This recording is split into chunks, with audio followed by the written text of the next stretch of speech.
नमस्कार दोस्तों, स्वागत है आप सभी का मेधावी पे। दोस्तों आज बात करेंगे मुद्रास्फीति के सेकंड पार्ट के बारे में, जो हम लोगों ने कल कर रखा था उससे थोड़ा सा आगे बढ़ेंगे और आज बात करेंगे मुद्रास्फीति की गणना कैसी होती है और इस पे कौन कौन से इंडेक्स यूज़ किए जाते हैं। सरकार और आरबीआई इन दोनों का इसमें क्या यूज़ होता है, कौन कौन संस्थाएं इनमें इन्वॉल्व होती हैं, इन सभी के बारे में डिटेल चर्चा करेंगे। आइए देखते हैं मुद्रास्फीति की गणना।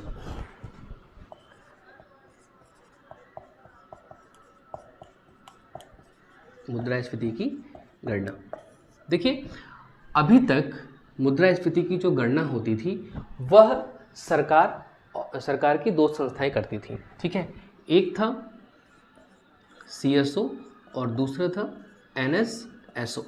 ठीक है, यह संस्थाएं मिलकर कार्य करती थी और जीडीपी के साथ साथ मुद्रास्फीति के आंकड़े भी निकालती थी। ठीक है, लेकिन 2013 में एक ऐसा दौर आया जब इनके निकाले गए आंकड़ों से सरकार अचंभित रह गई और देश की मीडिया में अचंभित रह गई। दरअसल वास्तविक बेरोजगारी दर और वास्तविक महंगाई अलग चीज़ होती है और संदर्भित अलग होती है, मान लेने वाली अलग होती है। हुआ क्या कि सीएसओ ने जो आंकड़े जारी किए और एनएसओ जो आंकड़े जारी किए, इन दोनों आंकड़ों में डिफरेंसेस बहुत सारे आ गए।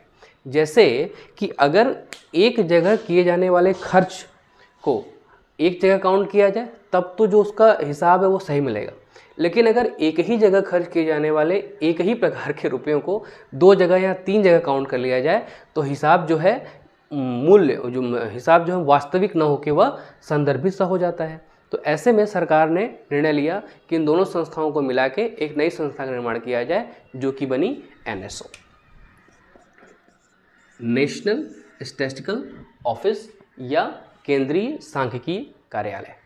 केंद्रीय सांख्यिकी कार्यालय का काम यही था कि वह इससे संबंधित इन्फ्लेशन संबंधित सभी गणना करेगी और इनसे संबंधित सभी आंकड़े जारी करेगी।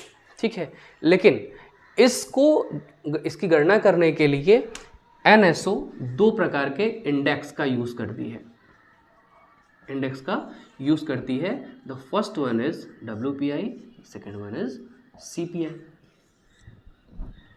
देखिए, WPI और CPI सिर्फ गणना करने के साधन ही हैं या किसी और चीज़ को संदर्भित नहीं करते। हालांकि बोलचाल की भाषा में कभी कभी इसे हेडलाइन स्फीति कहा दिया जाता है, हेडलाइन, और कभी कभी इनमें वस्तुओं की अधिकता होने के कारण इसे भी वर्तमान में कहीं कहीं हेडलाइन स्फीति इसे भी कह दिया जाता है। तो इसमें कंफ्यूज नहीं होना है। जब भी किसी क्वेश्चन आए ना, अभी लास्ट क्वेश्चन आ रखा था इससे कि हेडलाइन स्फीति किसे कहा जाता है, WPI CPI को, आप सिर्फ WPI ही टिक करेंगे क्योंकि इसके वस्तुओं की अधिकता, इसका भारांश देखते हुए ही इसे बोलचाल की भाषा में कहते हैं हेडलाइन स्फीति। अब देखिए WPI में शामिल कौन कौन से होते हैं। WPI में सिर्फ वस्तुओं को शामिल किया जाता है, इसमें सेवा इन्वॉल्व नहीं होती या सेवाओं को इसमें शामिल नहीं किया जाता। इसमें एक और चीज़ है कि जो होलसेलर हैं उनके द्वारा जिस मूल्य पर विक्रय किया गया है उस मूल्य को शामिल करते हैं WPI में। मतलब इसका है कि होलसेलर्स के द्वारा जो मूल्य हैं उनमें हुई मूल्य वृद्धि को इसमें शामिल किया जाता है। ठीक है, WPI में।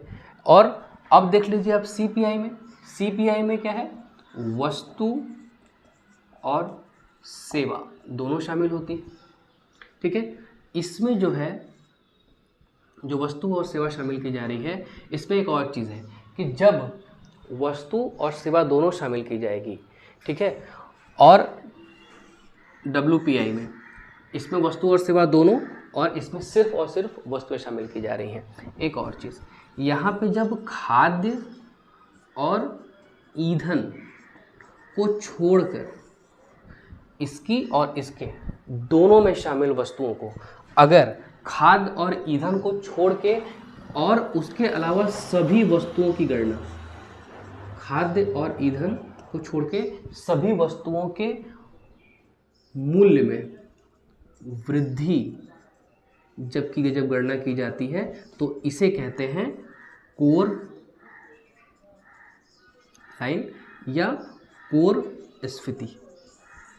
ध्यान रखेंगे कि जब खाद्य और ईंधन को छोड़ के बाकी चीज़ों को इसमें शामिल किया जाता है तो उसे बोलते हैं कोर स्फीति। एक चीज़ और देख लीजिए, WPI जो है इसमें कुल 697 वस्तुएं शामिल की जाती हैं, ठीक है, जिसमें कि अगर इसे समझने के लिए हम 3 भागों में बांट सकते हैं। पहला जो है जो कि प्राइमरी गुड्स हैं, जो प्राइमरी हैं, इसमें जो है कि लगभग 117 वस्तुएं शामिल की जाती हैं। दूसरा है ईंधन, मैंने कहा कि वहाँ पे ईंधन को और खाद्य को छोड़ के जब शामिल करेंगे तब उसको बोलेंगे कोर स्फीति। ईंधन जो है वह 22 प्रकार के हैं और बाकी जो 564 प्रकार के हैं वो अन्य वस्तुएं हैं जो कि शामिल की जाती हैं WPI में, ठीक है। WPI और CPI ये आपने यहाँ पे देख लिया, और CPI WPI को छोड़ के, जिसमें खाद्य और ईंधन को छोड़ के बाकी सभी प्रकार के मूल्यों में हो रही वृद्धि को संदर्भित किया जाता है, उसे कहते हैं हेडलाइन स्फीति, ठीक है। देखिए, जब भारतीय बाजार में मुद्रा का प्रवाह बढ़ जाता है, जब मुद्रा का प्रवाह बढ़ जाता है तो तरलता भारतीय बाजारों में बढ़ जाती है, लोगों के पास पैसे ज़्यादा हो जाते हैं, और जैसे लोगों के पास पैसे होते हैं उनकी जो क्रय शक्ति क्षमता है वो बढ़ जाती है, और क्रय शक्ति क्षमता बढ़ते ही जो है कि वो मांग करना शुरू करते हैं। और ऐसे में जब बढ़ी हुई कीमतों पर भी मांग लगातार जारी हो तो यह संदर्भित करता है आर्थिक समृद्धि की निष्क्रियता को, यानी कि सिंपल शब्द में कह दें तो यह संदर्भित करता है महंगाई को, ठीक है। इन्फ्लेशन इसी का तो गणित है, और इसी महंगाई को नियंत्रित करने के लिए सरकार कौन कौन से उपाय करती है उसके बारे में देख लीजिए। सरकार इन सभी को संदर्भित करने के लिए 2-3 प्रकार के उपाय करती है, जिसमें सरकार और RBI दोनों शामिल हैं। RBI अपने स्तर पे करती है और सरकार अपने स्तर पे करती है। यहाँ केंद्र सरकार की बात हो रही है। देखिए, एक जो इन्फ्लेशन को नियंत्रित कैसे करते हैं, तो एक समिति बनाई जाती है जिसे कहा जाता है MPC या मॉनेटरी पॉलिसी कमेटी। इस कमेटी में जो है कि 2 लोग शामिल होते हैं, एक RBI और दूसरा अपना गवर्नमेंट। इन दोनों के 3-3 सदस्य यहाँ पे शामिल होते हैं, लेकिन जो RBI का गवर्नर है, यह इसका जो है चेयरमैन होता है, और RBI का गवर्नर चूंकि इसका चेयरमैन है तो इसके पास 2 वोटिंग पावर हो गई, एक तो RBI के गवर्नर की और दूसरे इसके चेयरमैन की, MPC के चेयरमैन की। इसका मतलब यह हुआ कि हमेशा से RBI बहुमत में रहेगी, ठीक है। 2 अन्य सदस्य प्लस RBI गवर्नर के पास एक RBI गवर्नर की और दूसरी चेयरमैन की वोटिंग पावर, यानी कि 3 सदस्य ही हैं, लेकिन इधर 4 वोट हैं, जबकि गवर्नमेंट के पास सिर्फ 3 वोट हैं क्योंकि उनके सदस्य 3 हैं, ठीक है। यह MPC कमेटी है। अब देखिए, मुद्रास्फीति को नियंत्रित करने के लिए RBI क्या करती है। RBI क्या करेगी, RBI अपने रेट ऑफ इंटरेस्ट को घटा देगी। रेट ऑफ इंटरेस्ट घटाने क्या मतलब है कि जितने पैसे हम अपने बैंक में पार करते हैं या अपने जमा करते हैं बैंकों में, तो उस पर बैंक हमें रिटर्न देता है, इंटरेस्ट देता है। जब उसका रेट ऑफ इंटरेस्ट कम हो जाएगा तो लोगों में यह धारणा बनेगी कि जब रेट ऑफ इंटरेस्ट कम है, हमें वहाँ लाभ नहीं मिल रहा है, तो क्यों ना हम अपने पास ही कैश रख लें, ठीक है। तो रेट ऑफ इंटरेस्ट घटाने से क्या हो जाता है, रेट ऑफ इंटरेस्ट जैसे ही घटेगा, हम बात कर रहे थे कि महंगाई को नियंत्रित कैसे करना है। रेट ऑफ इंटरेस्ट को घटाएगा नहीं, रेट ऑफ इंटरेस्ट को बढ़ा देगा। जैसे ही रेट ऑफ इंटरेस्ट को ये बढ़ाएंगे, लोग क्या करेंगे, अपने जो पैसे हैं यहाँ पे पार करना शुरू कर देंगे। क्यों? क्योंकि अपने पैसों को वहाँ पार करने से उन्हें रेट ऑफ इंटरेस्ट का लाभ मिलेगा और ज़्यादा उन्हें ब्याज मिल जाएगा और ज़्यादा उससे लाभ होना है, ठीक है। तो जैसे ही RBI ने रेट ऑफ इंटरेस्ट को, ठीक है, बढ़ाया, लोगों ने ज़्यादा पैसे वहाँ पर पार करना शुरू किए। हम इन्फ्लेशन को नियंत्रित करने की ही बातें कर रहे हैं, ठीक है। और दूसरी चीज़ क्या करेगी गवर्नमेंट, RBI का और काम करती है कि लोन के जो ब्याज दर हैं इन्हें भी बढ़ा देगी। इसे कहते हैं महंगी मौद्रिक नीति। मतलब ये है कि आप अभी कितने ही पैसे जमा कर लो, रेट ऑफ इंटरेस्ट तो कम हो रखा है, तो आपको लाभ भी कम होना है। वैसे ही हम लोन जो है अगर देंगे, लोन हम देंगे तो उसे ऊंचे इंटरेस्ट पे देंगे, ताकि आपको जो है कि लोन लेने में आसानी ना हो, आपको थोड़ी सी मुश्किल है। क्यों? क्योंकि सरकार मार्केट में तरलता कम करना चाहती है, इसलिए जो है कि लोन ब्याज बढ़ा देगी। गवर्नमेंट क्या करेगी यहाँ पे, इसकी जितनी भी सब्सिडी खर्चेज हैं उनमें जो है कि कमी कर देगी। किसान योजना में जो पैसे जा रहे हैं, छात्रवृत्ति में जो पैसे जा रहे हैं, बाकी लोक कल्याण में जो पैसे जा रहे हैं, उनको जारी तो करेगी लेकिन उस मात्रा में नहीं जितनी कि वो पहले जारी करती थी। अब उसमें जो है कि वह कमी ले आएगी। इसका मतलब है कि लोगों के पास से पैसे थोड़े कम करने हैं, तभी तो उनकी मांग और उनकी क्रय शक्ति क्षमता कम होगी। और जब यह स्थिति आएगी तभी जो है कि जो मुद्रास्फीति है वह नियंत्रित होगी। लोगों के पास इतने पैसे हो रखे हैं कि वह जो, अभी मैं इस संदर्भ में बात कर रहा हूँ, लोगों के पास इतने पैसे हो रखे हैं कि वह किसी चीज़ की मांग कर रहे हैं। पैसे बहुत ज़्यादा हैं लेकिन रुपए की जो मूल्य है, मूल्य का जो कीमत है वह घट गया है। मतलब किसी एक चीज़ को खरीदने के लिए जितना रुपए हम देते थे, अब उससे भी ज़्यादा देने को तैयार हैं उसी वस्तु को खरीदने के लिए। 100 रुपये का मार्कर था, 150 में खरीदने को तैयार है। पैसे ज़्यादा हैं, तरलता ज़्यादा है इस वजह से। ठीक है, तो पैसे को कम करने के लिए जैसे ही तरलता कम करेंगे वैसे ही मांग कम हो जाएगी, क्रय शक्ति क्षमता कम हो जाएगी और वैसे ही कीमतें अपने स्थिर हो जाएंगी। कीमतें कम नहीं होती, वह बढ़ी हुई कीमतें जो हैं वह वापस से अपनी कीमतों पर आ जाती हैं। यह है आपकी एमपीसी कमेटी, ठीक है, जिसपे कि सरकार और आरबीआई दोनों मिलकर काम करती हैं। ठीक है, ये आपकी एमपीसी कमेटी हो गई। अब एक चीज़ और आप देख लीजिए,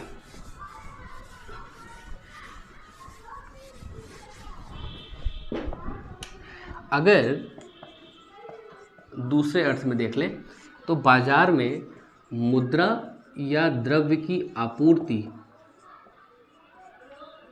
अगर बढ़ जाए या अगर अभी इसे कम कर लें, आपूर्ति कम कर दें, तो लोगों के पास तरलता क्या होगी, यह भी कम हो जानी है। क्रय शक्ति क्षमता कम हो जानी है और जब क्रय शक्ति क्षमता कम होगी तो यहाँ पे जो है मांग क्या हो जाएगी, कम हो जाएगी। अब यहीं से चीज़ें बदल जाएंगी। मांग कम हुई तो जो उत्पादक वर्ग था वह जो है हतोत्साहित होगा, उत्पादन कम करेगा। उत्पादन जब कम करेगा तो उसे जो है कि वर्कफोर्स की आवश्यकता नहीं होगी, यानी कि अपने यहाँ से वह छटनी शुरू करेगा और अपने एम्प्लॉइज़ को बाहर निकालना शुरू करेगा। तो इसका मतलब है कि बेरोजगारी क्या होगी, बेरोजगारी बढ़ जाएगी। अब जब बेरोजगारी बढ़ेगी तो इसका मतलब है जब बेरोजगारी बढ़ रही है इसका मतलब है कि रोजगार कम हो रहा है। मैं सीधी सी बात कह रहा हूँ, जब बेरोजगारी बढ़ रही है तो रोजगार कम हो रहा है, या जब रोजगार कम होगा, जब छटनी होगी तो भी तो बेरोजगारी बढ़ेगी। ठीक है, इसमें यहाँ ट्विस्ट है भी समझाता हूँ। बेरोजगारी बढ़ गई और जब बेरोजगारी बढ़ेगी तो आर्थिक समृद्धि, या लोगों के पास जब पैसे नहीं होंगे तो क्या होगा, आर्थिक समृद्धि में कमी, और यही स्थिति आपको ला देगी सुस्ती में या मंदी में। अभी तक सरकार उसे नियंत्रित करने का प्रयास कर रही थी, इतना नियंत्रित कर दिया कि सुस्ती आ गई, ठीक है, या मंदी आ गई। अब देखिए यहाँ पे जो ये टर्म था ना कि हतोत्साहित होगा तो उत्पादन कम करेगा, उत्पादन कम करेगा तो उसे वर्कफोर्स की आवश्यकता नहीं होगी और इसलिए वो छटनी करेगा और बेरोजगारी में वृद्धि होगी और रोजगार घट जाएगा। सिर्फ यही वाला टर्म बता के कि बेरोजगारी में जब वृद्धि होगी तो रोजगार में कमी होगी, यही वाली बात बता के न्यूजीलैंड के जो एक अर्थशास्त्री थे, नाम था उनका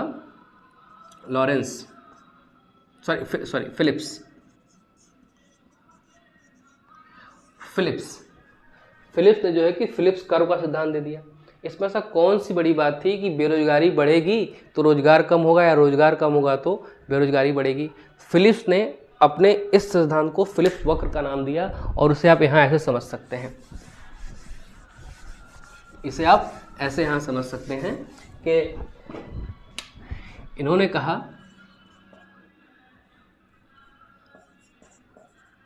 मुद्रा स्फीति इज इक्वल टू बेरोजगारी, और इसी को इन्होंने नाम दिया फिलिप्स वक्र। ठीक है, इन्होंने एक फ्लो चार्ट बनाया और यहाँ पे समझाया कि कैसे चीज़ें हो रही हैं।